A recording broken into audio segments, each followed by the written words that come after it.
In Indiana, along the Wabash River, there's an old town that has been preserved for the tourists to go to check out. It's called New Harmony. New Harmony was founded in 1825 by a fellow by the name of Robert Owens. And what Robert Owens was wanting to do was create the perfect society. He wanted this town to be a place of happiness, innovation, prosperity, and this was going to happen through the use of education, science, cutting-edge technology, and communal living. And so he put out a request for people from all over to come and join him in this utopian experiment. And all kinds of people came. Scientists came, engineers came, people with cutting-edge technology came. And they came together and they did some remarkable things together in this town called New Harmony. For instance, they created a free public education for men and women, way ahead of its time for 1825. They were the first town in the United States to have a free public library. And yet, despite these innovations, despite the really wonderful things that they were trying to do, within 2 years, New Harmony started falling apart. And within 4 years, they had disbanded entirely. What went wrong? People. Grouchy people, lazy people, selfish people, arrogant people. The reason why New Harmony failed is because it was made up of people, human beings. And if you look at American history, you will find this constant tendency to try to create some kind of utopia, to try to create the ideal community. We do it again and again and again, and every single time they fail. And they fail for the same reason, because they're all made of people. We human beings are flawed. We're not perfect. And we're not really capable of creating an ideal society. This is, I think, one of the core truths from the story of the flood. At the heart of the story of the flood is this truth that we are flawed by nature. God creates humanity, and then God looks at humanity and sees that it very quickly starts going downhill. Human beings start competing with each other, harming each other, exploiting each other. Some human beings become fabulously wealthy and pass on that wealth to their children, and some become desperately poor and pass on that poverty to their children. They start fighting over resources, fighting over land and water and oil and diamonds and gold. They start creating weapons to kill each other. The weapons keep getting more and more lethal. They start out with spears and arrows, and then before you know it, they're making guns and bombs, and then they're making napalm and poison gas, and then they're creating tens of thousands of nuclear weapons, each one capable of killing millions of people and contaminating the earth for generations. And people exploit the land, and they dump their toxins into the lakes and rivers and oceans, and they pump their toxins into the atmosphere. And some people in the world get resentful at others and filled with hate, and so they strap on suicide vests and they blow up wedding parties, and some take over airplanes and fly them into skyscrapers, and politicians, they start dividing people with their lies and manipulations and making people hate each other. And God looks down and sees that human beings, the imagination of their heart is evil continuously. God sees how human beings just have stained everything. And God is sorry that God ever made these human beings. Except one human being. There's one human being that pleases God. His name's Noah. God says to Noah, Noah, I've decided to blot out humanity. And I'm going to blot out everything that humanity has corrupted. I'm going to blot out the animal kingdom too. And I'm going to start over again. And this time I'm going to pick a really good person. You're that person. And you've got a really good family. So I'm going to start with you. And we're going to remake humanity. And this time we're going to do it right. And so here's what I want you to do. I want you to build a really big boat. Okay, this boat is going to be 450 feet long. It's going to be 75 feet wide. It's going to be 45 feet tall. It's going to have a roof on the top, put a big door on the side. I want it to have 3 decks, each deck divided into rooms, because not only do I want you on that boat and your wife and your 3 sons and their wives, I want you to put on that boat a pair of every kind of animal. And for those animals that are good for making sacrifices, I want 7 pairs of them. And then I want you to put every kind of food on that boat because a flood is coming. So Noah begins to build this ark. Now I wonder, as Noah's building this ark, does he think to himself, am I as good as God thinks I am? Am I really capable of starting an ideal humanity? Well, Noah finishes the ark. And all these pairs of animals are brought on board the ark, and all the food is put on the ark, and Noah's family is on the ark, and God shuts the ark, and then the flood comes. The ice sheets of Greenland and the North Pole, they all melt away, and the snow and ice of Siberia and Canada all melts, and all the ice and snow in Antarctica melts. And then the atmosphere heated up is now causing much more evaporation. And so now the skies are full of heavy clouds. And then suddenly the clouds pour forth a torrent of water.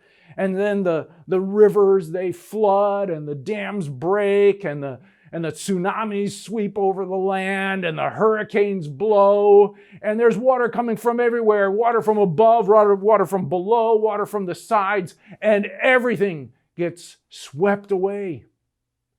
Every house, every building, every skyscraper, every animal, every person.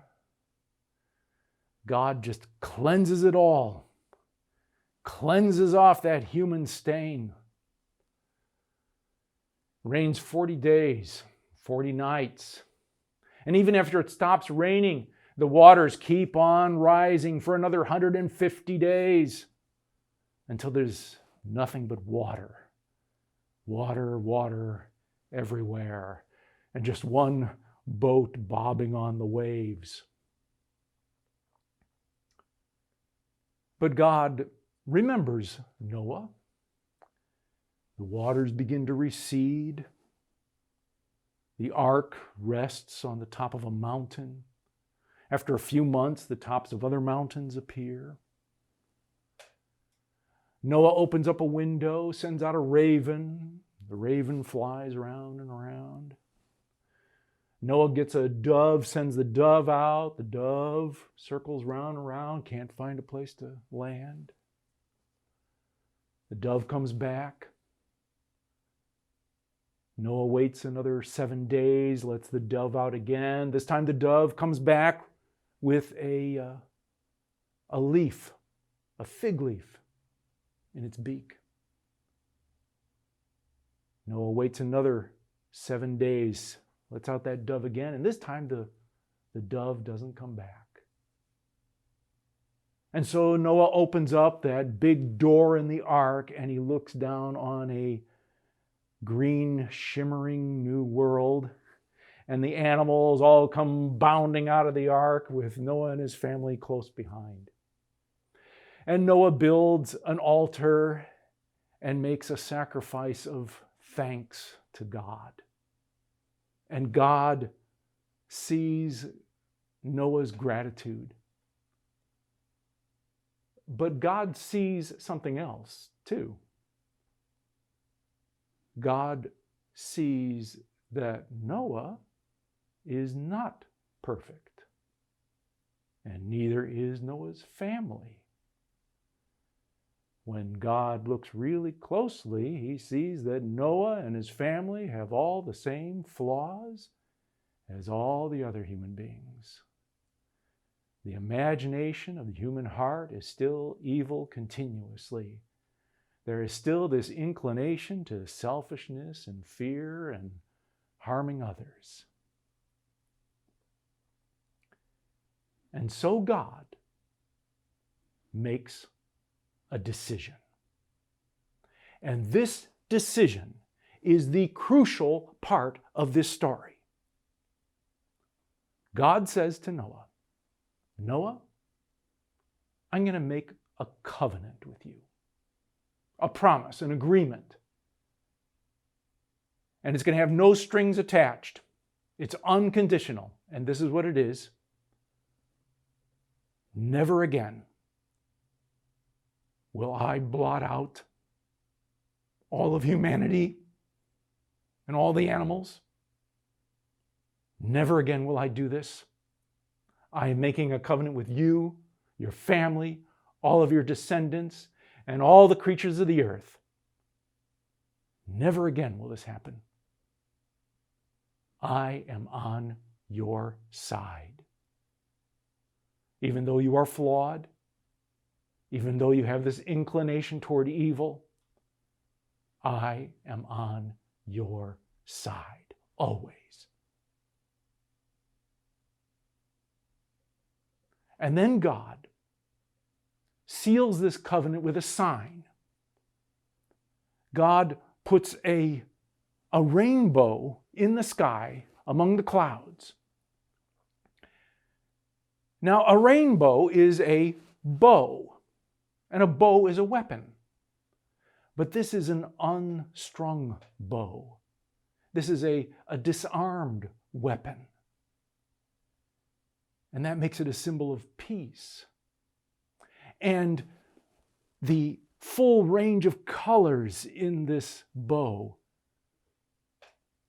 is a sign of God's abundance and generosity that God pours out on everything and everyone.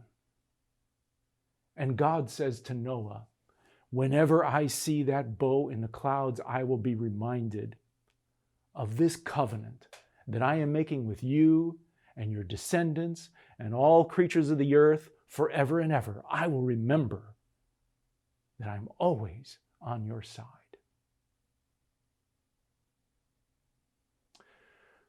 Now, if you haven't figured it out by now, the Bible is this really big story about God finding a way to rescue us from our own self-destruction. And that is what the Bible is about. God finding a way to rescue us from our own self-destruction. And this story of the flood is the first step in that story.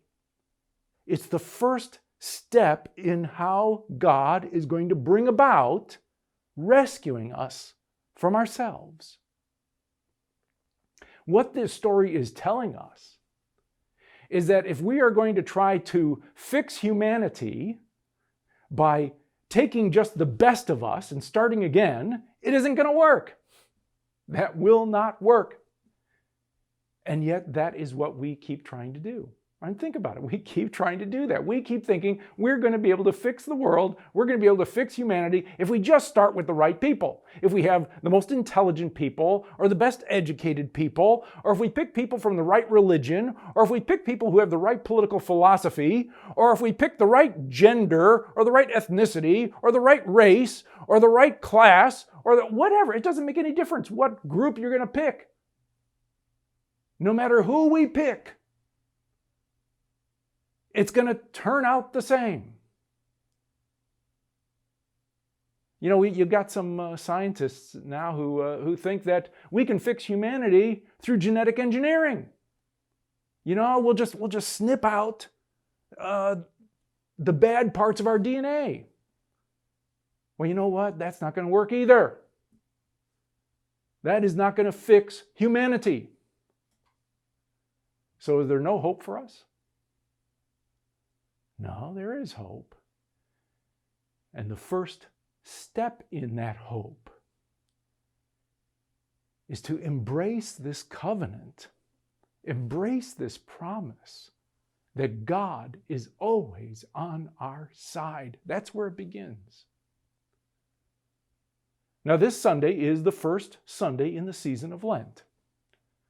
For the next 40 days, we are on a journey to the cross. The cross is the climax of this story of God finding a way to rescue us from our own self-destruction. This is going to be a long journey. It's a complicated story. And the first step is to embrace the grace of God.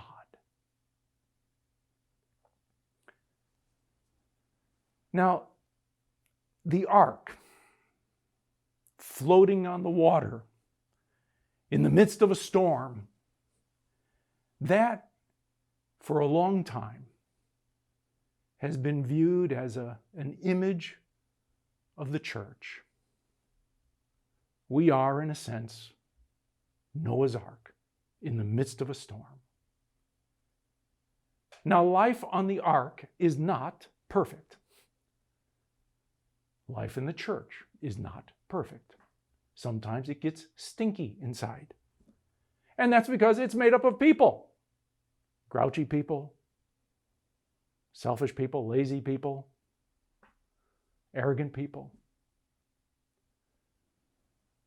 But if we embrace the grace of God and we share the grace of God with each other, then our life together on the ark is a whole lot better than the storm outside. Look at the rainbow. Be reminded of this covenant of unconditional love. Embrace it and take the first step in your salvation.